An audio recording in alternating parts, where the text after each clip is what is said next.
Doctor board নিয়েছি, শিক্ষার্থীকে শিক্ষা দিই, প্রয়োজনে অস্ত্র তুলতে সময় লাগবে না।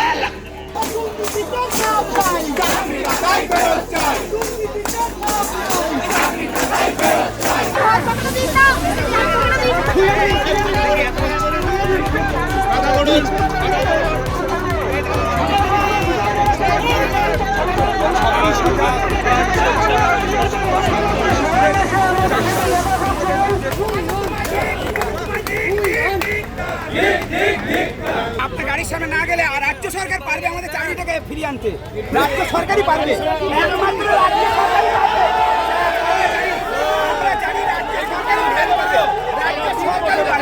রাজ্য সরকারই পারবে। আমাদের ভয়ঙ্কর রূপ এখনো মুখ্যমন্ত্রী দেখেননি, ঠিক আছে? এটা তো শুধু ট্রেলার ছিল, এরপর আগামী দিনে আরো দেখবেন। সুতরাং মুখ্যমন্ত্রী বলেছিলেন 1 মিনিটে মিটিয়ে দেবো, 1 মিনিটে মিটিয়ে দিয়ে যাক, আমাদের সমস্যা সমাধান করে দিয়ে যাক। আমাদের বিক্ষোভ চলবে, আমাদের চাকরি ফেরত চাই, এর বেশি আর কিছু বলার নেই। এখানে এই সরকারের বিরুদ্ধে আর কিছু বলার নেই, যে জনসমক্ষে সবাই দেখতে পাচ্ছে আমাদের অবস্থা, এখানে আর কি বলার থাকতে পারে? শিক্ষিত মানুষজন রাস্তায়, এর আর প্রতিবাদ করার মতো আশা নেই।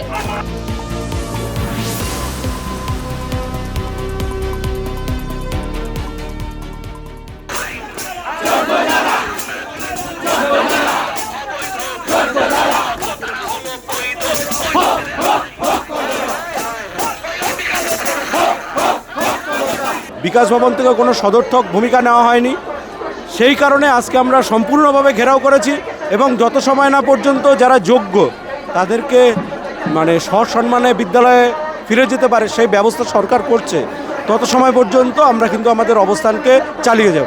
এখানে প্রশাসনকে আরও এগিয়ে আসা উচিত, অথচ প্রশাসন বাধা দিচ্ছে।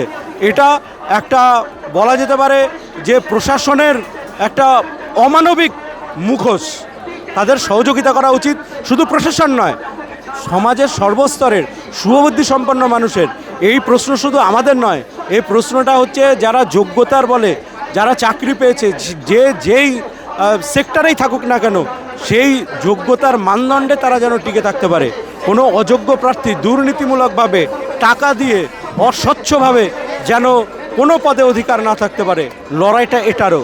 সেই কারণে যোগ্যতার বলে শিক্ষা ব্যবস্থাকে বাঁচিয়ে রাখতে, সমাজকে বাঁচিয়ে রাখতে আমাদের আন্দোলনকে সমর্থন করা অবশ্যই উচিত।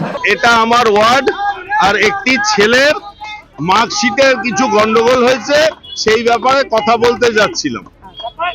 তারপরে দেখলাম এখানে বিক্ষোভ হচ্ছে, সেই বিক্ষোভের জন্য পুলিশ বলল আপনারা দয়া করে ঢুকবেন না, ঢুকিনি।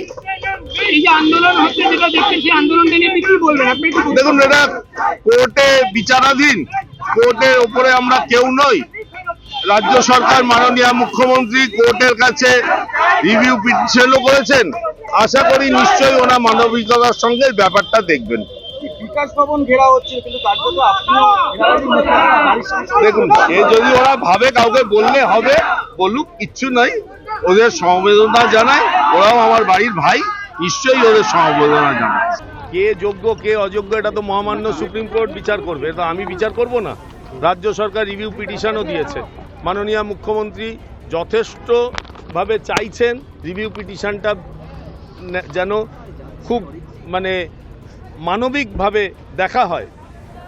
ওনারা আমায় দেখে ভেবেছেন হয়তো আমায় বললে ওনাদের কিছু কাজ হবে, বলেছেন, তাতে আমার কোনো দুঃখ নেই, কিন্তু রাস্তাটা বন্ধ করে দিয়ে এখানে পেশেন্ট যেতে পারছে না, এগুলো কি?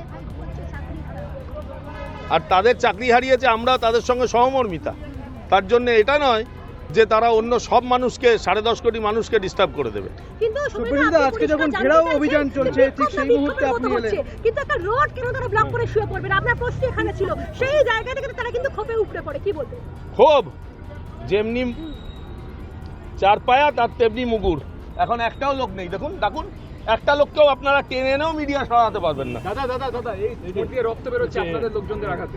ভালো হয়েছে, ভালো চলুন, হয়েছে? বেশ হয়েছে, এটা বলছেন আপনি? খুব ভালো হয়েছে। আপনার বেরোয়নি তো? না। তাহলে যাবেন। ক্যামেরা বন্ধু। ভালো হয়েছে, এটা করতে পারেন না আপনি। বেশ করেছে। পেশেন্ট আটকে গেছিল, কি করবেন? পেশেন্ট আটকে গেছিল, আপনি কি করেছেন? পেশেন্ট আটকে গেছিল, আপনি কি করেছেন? পেশেন্টকে আপনি রিলিজ করিয়েছেন, পেশেন্টকে আপনি রিলিজ করিয়েছেন। আপনারা চান পেশেন্ট মরে যাক, তারপরে ওটা নিয়ে আপনারা ইয়ে করবেন। চলুন।